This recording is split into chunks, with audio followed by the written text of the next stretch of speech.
Antes de começar, preciso pedir que vocês entendam o velho ditado. Se você não gosta da mensagem, por favor, não desconte sua raiva no mensageiro. Vou descrever da melhor forma possível a situação do sistema econômico dos Estados Unidos, que tem um nome. É chamado capitalismo. E é para dar uma ideia de para onde estamos indo. É um sistema em uma situação muito difícil.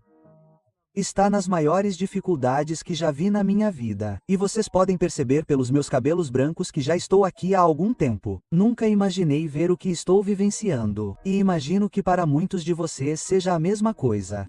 A menos que estejam comprometidos com algo que minha esposa psicoterapeuta me explica como o problema da negação. Não um rio no Egito, mas uma incapacidade de enfrentar o que está acontecendo porque é assustador. É algo muito humano de se fazer. É como uma criança que coloca as mãos na frente do rosto quando vê um cachorro assustado na vizinhança, porque ela ainda imagina, aos 3 anos de idade, que se você não vê, é porque não existe. E se você não vê o que está acontecendo ao nosso redor, então talvez não exista. E isso é algo que nossos líderes políticos, culturais e econômicos têm em comum, com pouquíssimas exceções, ou seja, o compromisso com a negação. Então, minha apresentação de hoje tentará romper todos os mecanismos de negação que nos cercam para dizer a vocês o que eu acho que está acontecendo. Não sou infalível, cometo erros como todo mundo. Mas isso é fruto de uma vida inteira observando o capitalismo do ZEUA. Nasci nos Estados Unidos, em Youngstown, Ohio. Vivi e trabalhei aqui a vida toda. Nunca vi nada parecido com a situação em que estamos agora. E para dar a vocês uma estrutura e depois começar. Eu acho que a história do mundo é uma sequência com interrupções, mas uma sequência de impérios. O grego, o romano, o persa, o egípcio, o chinês. Quer dizer, eu poderia continuar, e todos eles têm algo em comum. Eles geralmente nascem do fim de outro império. Eles evoluem e mudam ao longo de um período de tempo que varia de algumas décadas a alguns séculos. E então eles morrem. Eles falecem. O mais recente, talvez o mais e melhor estudado foi o Império Britânico, que, dependendo de como você queira contar, vai do século XVI até o final do século XIX, mais ou menos, então 3 ou 4 séculos, dependendo de como você conta. E da desintegração do Império Britânico, literalmente pontuada pela guerra, a Guerra da Independência que ocorreu em Boston, bem onde você está, uma parte daquele império se separou. E em uma lição importante, o império negou que isso estivesse sendo construído, embora tenha sido construído durante todo o século XVIII, negou. E então, em 1776, a negação explodiu em sua cara quando os colonos aqui nesta parte do Império Britânico, aliás, uma parte relativamente pequena e relativamente sem importância do império, queriam sua independência. E uma guerra foi travada aqui, para surpresa e desgosto do Império Britânico e de George III, sentado em seu trono na Inglaterra, os britânicos perderam. Para não esquecer, deixe-me lembrá-los de que em 1812 eles tentaram novamente e perderam novamente. E com isso começou a desintegração do Império Britânico que terminou na Primeira Guerra Mundial. Dele surgiu o Império Americano. O capitalismo americano ao longo do século XIX resolveu certas contradições internas importantes que os impediam de progredir. Mais notavelmente, a coexistência bizarra neste país de um Nordeste e Centro-Oeste capitalistas e um Sul escravista que foi resolvida pela destruição deliberada da escravidão pelos capitalistas. Lembre-se de que a guerra civil é a expropriação sem compensação da riqueza mais importante do Sul neste país. O escravo. O escravo foi emancipado e, portanto, o senhor branco empobrecido. Um desrespeito muito gritante pela santidade da propriedade privada e o capitalismo, tendo destruído seu concorrente com enorme violência, decolou. A partir de 1870, o capitalismo dos Estados Unidos teve um século de crescimento econômico. O mais surpreendente é que, se você olhar para as estatísticas, por mais grosseiras que sejam, especialmente nos primeiros anos, os Estados Unidos cresceram ininterruptamente naquele século, aproximadamente de 1870 a 1970. A cada década, os salários reais dos trabalhadores eram maiores do que na década anterior, mesmo durante a Grande Depressão. Os lucros cresceram ainda mais rápido. Então, você tinha essa situação bizarra, bastante rara no mundo, de um capitalismo que era capaz de dar lucros crescentes aos seus capitalistas e salários crescentes à massa de seus trabalhadores. Com exceção, é claro, daqueles trabalhadores com o azar de não terem nascido brancos. Muito importante que eles se aprofundem. Por quê? Porque se você faz algo assim, se você tem um século de crescimento econômico sob um sistema econômico como o capitalismo, não é tão surpreendente que você pense nos Estados Unidos como excepcionais porque, nesse aspecto, eles eram. Se você é religioso, talvez pense que Deus gosta mais dos americanos do que de outras pessoas. Se não for religioso, atribuirá isso a sabe-se lá o quê. Meus professores gostavam de dizer que o empreendedorismo era o que quer que fosse, mas era excepcional. E os americanos, quaisquer que fossem suas outras orientações, aceitaram a noção de que vivíamos em um lugar excepcional. E então eles realmente correram com essa bola e começaram a imaginar que essa excepcionalidade era de alguma forma inerente e que duraria para sempre. Era a economia americana que se desenvolveria e levaria nossa cultura ao redor do mundo para se tornar a cultura mundial. Nosso sistema político seria o modelo. Nossos militares afastariam aqueles povos atrasados que quisessem resistir. Tornou-se, e uso essa palavra com cuidado, loucura. E é claro, quando começaram a surgir os sinais de que esse império, o Império dos Estados Unidos, após 100 anos de ascensão, estava começando a mostrar sinais de declínio, de pico, de ruptura.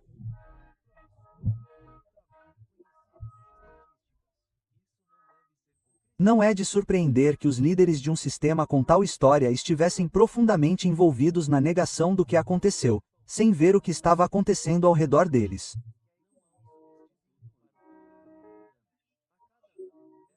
Nos últimos dias, os americanos foram confrontados mais uma vez com o nível de violência cometido todos os dias em algum lugar deste país pela polícia contra os cidadãos.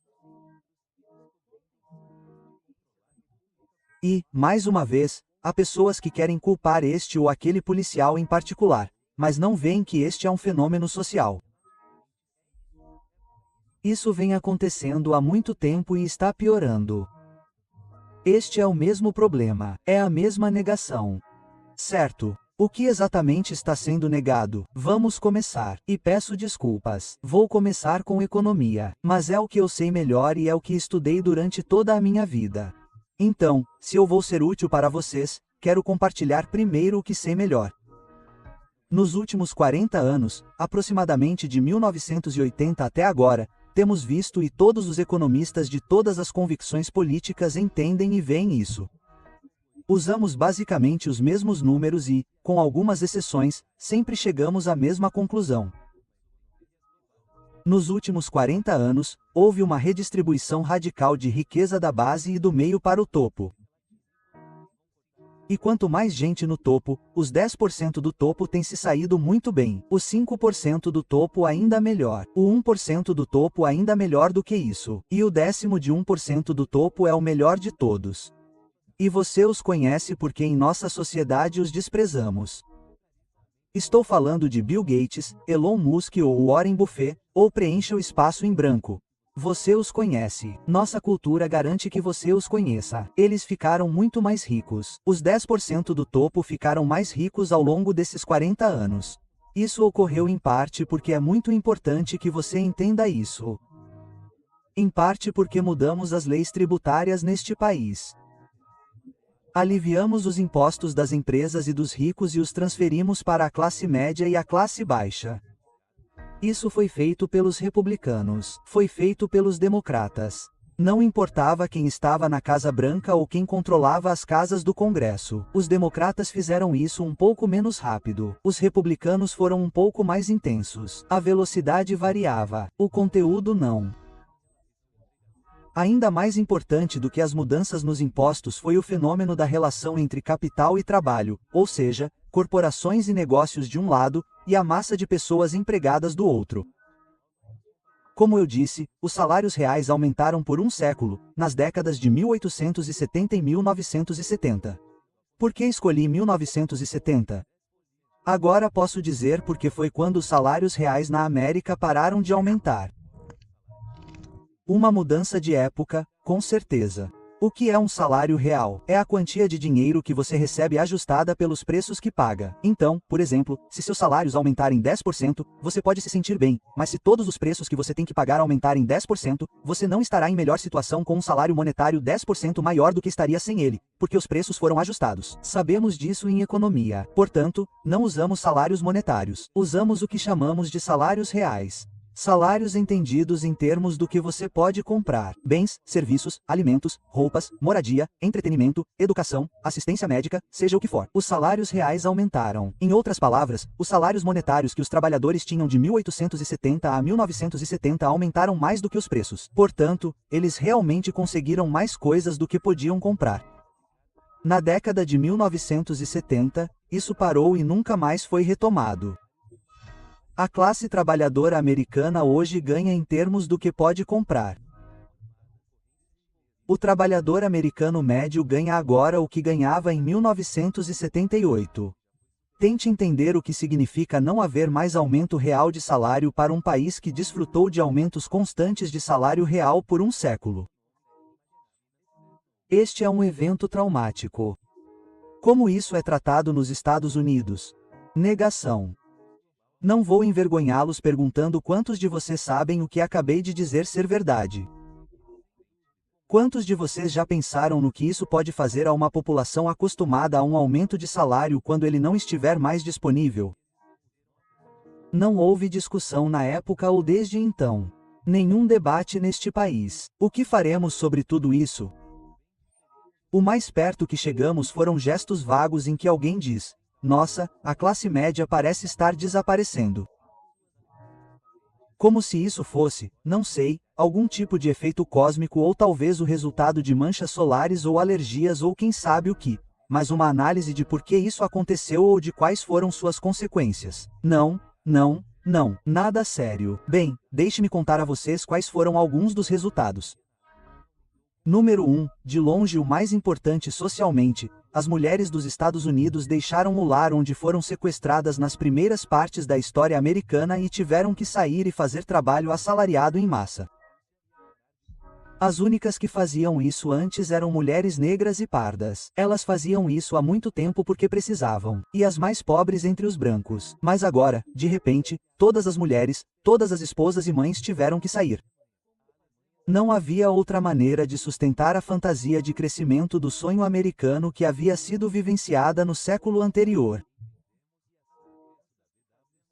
O segundo efeito mais importante: os americanos começaram a perceber que a única maneira de participarem de um maior crescimento do consumo, da forma como foram levados a acreditar, era de alguma forma inerente à experiência americana. Além de mandar suas esposas trabalharem fora, além de seguir uma carreira como operário em uma fábrica, agora você poderia voltar a trabalhar e ser recepcionista no Walmart. Mas, além disso, você poderia pedir dinheiro emprestado. Na década de 1970, os bancos dos Estados Unidos decidiram que agora emprestariam dinheiro ao consumidor a quem nunca haviam emprestado dinheiro. Em outras palavras, o cartão de crédito, que até então era o American Express nas mãos de pessoas ricas e empresários, agora se tornaria socializado. A carteira de todos ficaria abarrotada de cartões de plástico, para viver deles. E assim a classe trabalhadora americana, desde a década de 1970 até o presente, acumulou dívidas. Somos uma sociedade endividada como nunca fomos antes. Nós nos tornamos pioneiras não em carroças cobertas indo para o oeste, mas no que podíamos enfiar de plástico em nossas carteiras. Todo o crescimento do consumo nos últimos 40 anos foi baseado no trabalho das mulheres, nos ganhos e nas dívidas das mulheres. As famílias se tornaram instituições muito mais complicadas de sobreviver.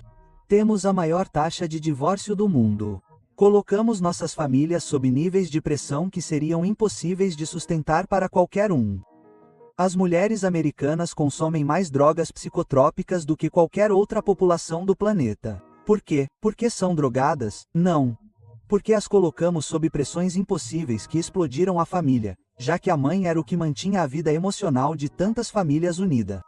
E agora ela estava tão exausta quanto o marido voltando do expediente. A fundação do império está começando a rachar. Bem, você continua assumindo mais dívidas, o que a classe trabalhadora americana fez. Ela tomou empréstimos. Ela tinha tomado empréstimos com o apoio do governo para sua casa. Foi assim que as hipotecas se desenvolveram. Para aqueles que não sabem, hipotecas nunca foram dadas à classe trabalhadora para comprar uma casa até a Grande Depressão. Para nos tirar da Grande Depressão, o governo tomou a atitude de garantir as hipotecas para que os bancos pudessem emprestar sem risco. Caso contrário, eles não teriam feito isso, porque nunca fizeram. A American Homeowner Society é um produto do governo, não da iniciativa privada, que era gananciosa e assustada demais para fazer isso. Empréstimos imobiliários. Depois, o carro teve que ser pago com empréstimos. A classe trabalhadora não tinha condições de pagar. Depois, o cartão de crédito para que você pudesse comprar tudo. E então, nos últimos 20 anos, uma nova morte ocorreu no estudante universitário. Então, agora a família está morrendo, flutuando em níveis de dívida que não consegue sustentar porque o salário subjacente não aumentou, apenas as dívidas. E não é preciso ter um doutorado em economia, embora eu tenha isso, para você entender que se o salário subjacente não aumentar, você não pode continuar acumulando dívidas porque chegará a hora. E se chama 2008. E é por isso que essa música é tão apropriada. Quando o sistema de crédito explodiu, rachaduras no império. Esse sistema está tão comprometido com a desigualdade que não só cresceu nos últimos 40 anos, à medida que os salários pararam de aumentar. Claro, para onde iria a renda dos trabalhadores? Eles não conseguiam crescer. Seus salários eram estagnados, mas eles estavam se tornando mais produtivos o tempo todo. Os últimos 40 anos são o computador, o robô, a inteligência artificial, tudo isso. A produtividade dos trabalhadores aumenta. Os salários dos trabalhadores são estagnados. Os salários são o que o empregador lhe dá. Produtividade é o que você dá ao empregador. Se o que o empregador lhe dá é estagnado e o que você dá ao empregador continua aumentando, adivinhe, você tem desigualdade. Você está pegando toda a sua produção crescente e dando para uma pequena classe de pessoas. Os empregadores são 1, 2, 3% da nossa população. Se eles conseguirem, mesmo durante a pandemia de CO219, a desigualdade piorou. E o que fizemos com a classe trabalhadora depois de dar a eles 40 anos perdendo tudo, suas famílias se desintegrando, sua posição na sociedade americana, sua riqueza crescente, uma espécie de afirmação de que de alguma forma você está se saindo melhor. Tudo isso foi tirado. Então os atingimos com a Covid. Depois os atingimos com a inflação. E agora os estamos atingindo com o aumento das taxas de juros. Deixe-me assustá-lo, se me permite, se o que eu disse ainda não fez esse trabalho. Há um exemplo na história de outra classe trabalhadora que, ao longo de um pequeno número de anos, foi atingida por golpes econômicos em uma escala do que está acontecendo aqui. O exemplo é a Alemanha, e é assim que funciona. Na segunda metade do século XIX, enquanto o Império Britânico estava em declínio, os Estados Unidos não eram o único concorrente que buscava substituir os britânicos. Há outro, a Alemanha. A Primeira Guerra Mundial derrota a Alemanha. A Grã-Bretanha e seus aliados derrotam a Alemanha, os expulsando da competição, os eliminam e impõem no final reparações que eles não poderiam pagar. A classe trabalhadora alemã, que foi construída ao longo do século XIX para acreditar que estava criando um mundo totalmente novo, em alemão, é chamada de holandês, que é como o Império Alemão, e tinha, você sabe, territórios na Ásia, tinha territórios na África e assim por diante.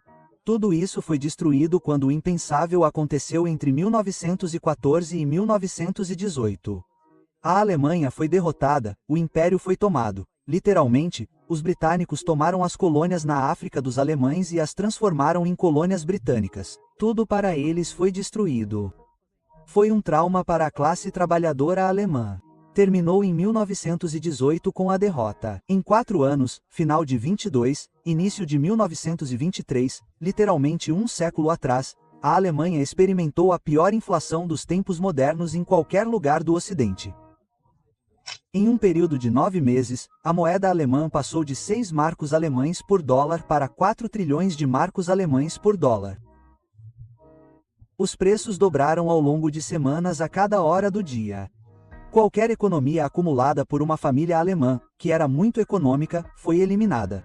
6 gerações economizando dinheiro tinham dinheiro suficiente para comprar um quarto de libra de manteiga. Eles estavam acabados e 5 anos depois, em 1929, a Grande Depressão atingiu a Alemanha. Foi demais. Não se pode atingir uma classe trabalhadora, nem mesmo a classe trabalhadora alemã, que era a mais bem educada, produtiva e progressista da Europa. Não há dúvida de que foi demais. E em 1932, o povo alemão, sobrecarregado pelo que havia passado, deu meia volta e apoiou um pequeno austríaco de bigode preto, Adolf Hitler, e você conhece o resto da história. Estamos apenas vivendo, aqui vamos nós, o mesmo cenário triste.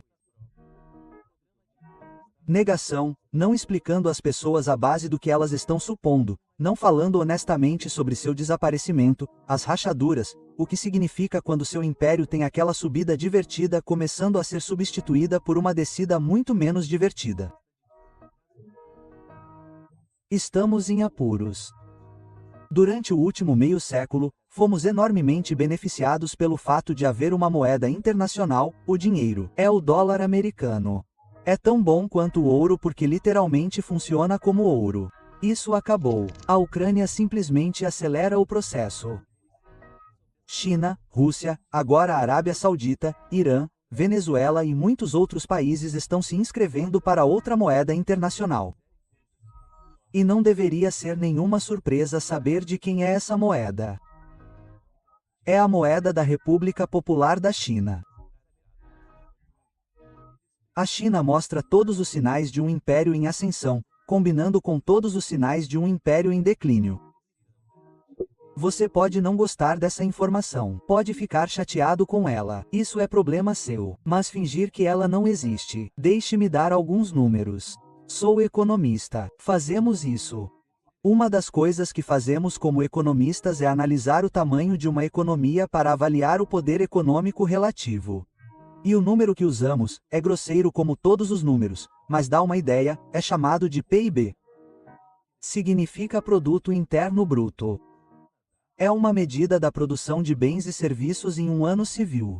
Então, nos ajuda se analisarmos e medirmos, e é medido para todos os países deste planeta. Isso nos dá uma ideia do tamanho relativo. Ok, vamos agora fazer uma comparação entre 3 países, Rússia, China e EUA, para termos uma noção da riqueza econômica, do poder econômico e da pegada econômica deles no mundo, para termos uma ideia. E, se você não sabia disso, pense no que isso pode significar. Então, começarei com a Rússia. O PIB do ano mais recente da Rússia é de cerca de US 1,5 trilhão de dólares. O PIB dos Estados Unidos no ano passado foi de US 21 trilhões de dólares. Vocês entenderam? A Rússia nunca foi e não é nem de longe um concorrente econômico sério dos Estados Unidos.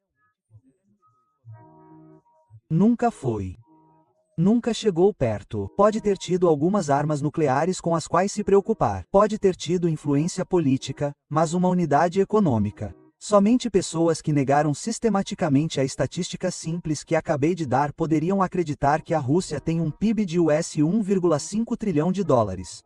Só os Estados Unidos têm 21. Você sabe quem tem uma pegada econômica maior do que a Rússia? A Itália. Os Estados Unidos são aliados da Grã-Bretanha, França, Alemanha, Itália e muitos outros países contra a Rússia. Se você juntar tudo, são uns 30, talvez 35 trilhões de dólares contra a Rússia com 1,5. Do que você está falando? Uma guerra. Essa é uma guerra entre Davi e Golias. E você não vai ficar feliz com quem está fazendo qual papel. Pense nisso. Agora, China. Qual é o PIB da China? Pronto, 17,5 trilhões de dólares. Esse é um concorrente. Não a Rússia, a China. Esse é o império emergente. Não a Rússia, a China. E por quê? Fácil de explicar. Nos últimos 25 ou 30 anos, o crescimento anual do PIB, quão rápido a economia está crescendo aqui nos Estados Unidos? 2%. Talvez um pouco mais. 2,3%. Em algum lugar aí, sejamos generosos. 2 a 3%. Crescimento médio anual do EUA. Crescimento médio anual da China de 6 a 9%. Fim de papo. É por isso que a China deixou de ser um dos países mais pobres do mundo para ser o concorrente dos Estados Unidos, um dos mais ricos. Você sabe como é? É uma história um pouco como a da colônia na América do Norte, que era um lugar para peles e depois se tornou o novo império, de modo que os papéis entre a Grã-Bretanha e sua colônia foram invertidos.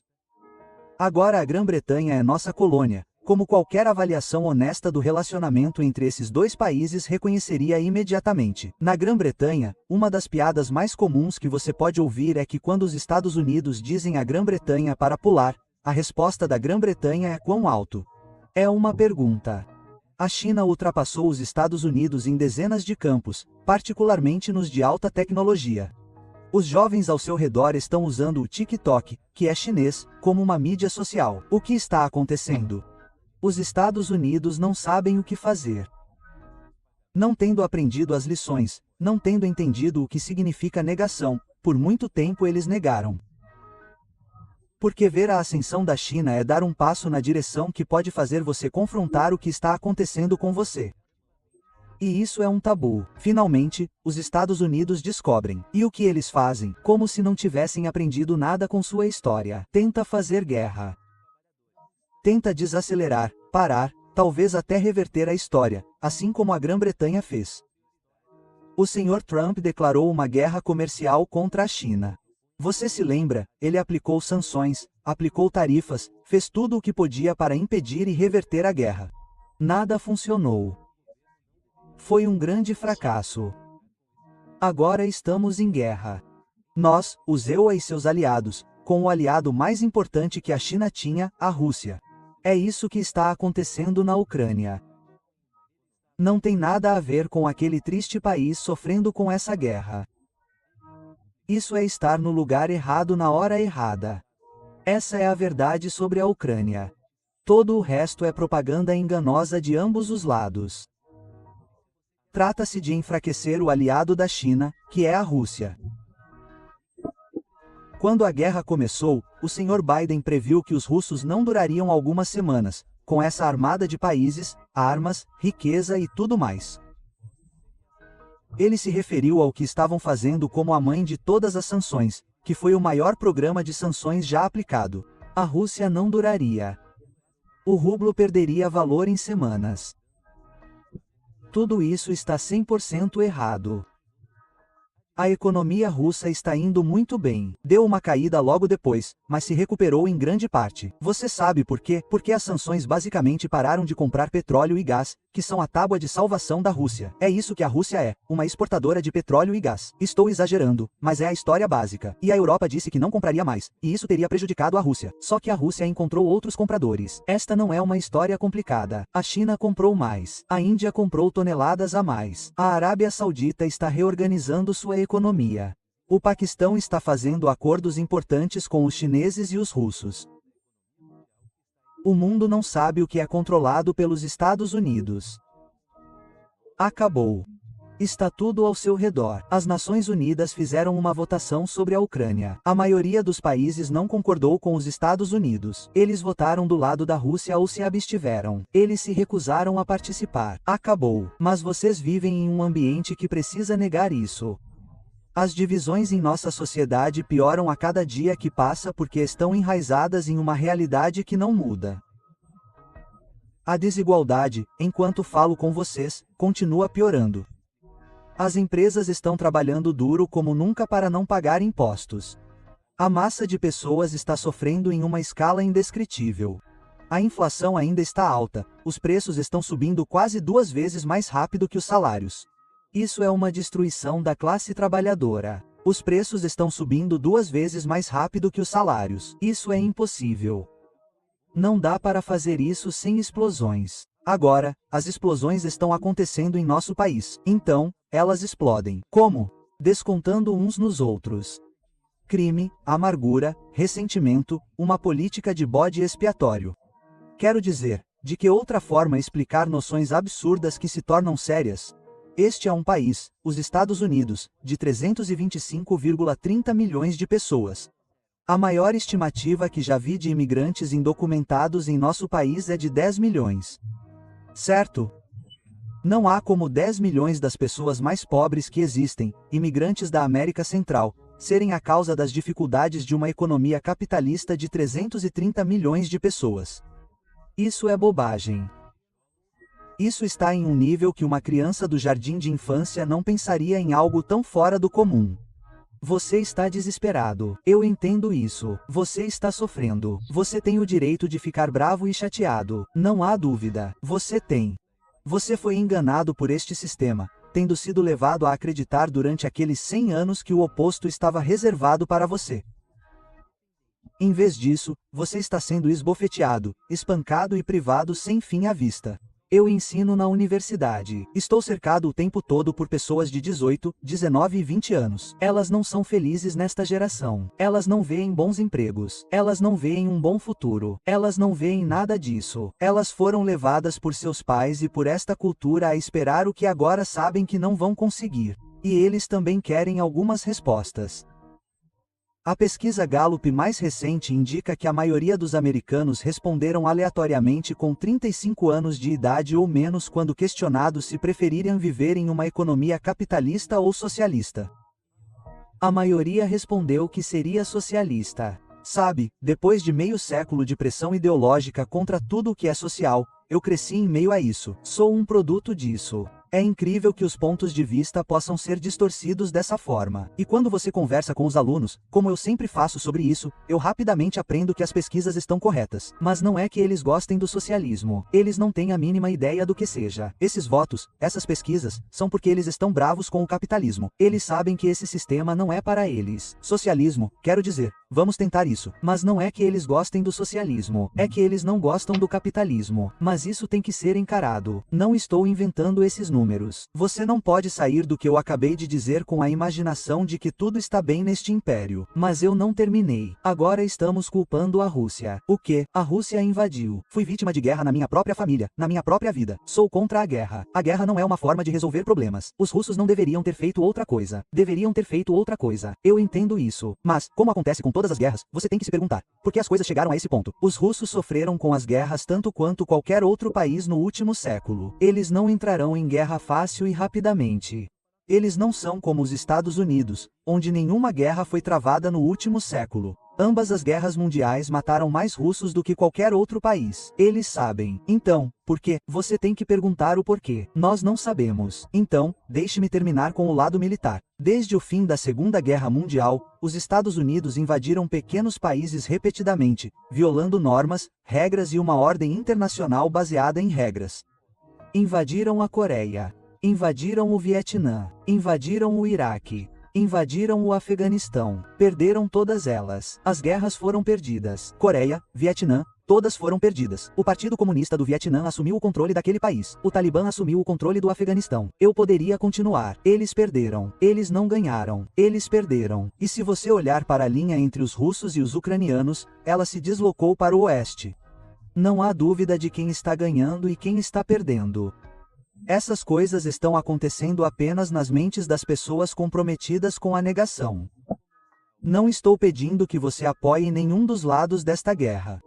Não estou pedindo que você apoie a China ou o sistema chinês. Estou apenas pedindo, e faço isso em todas as minhas palestras públicas. Estou pedindo que você olhe para a realidade que tem diante de você.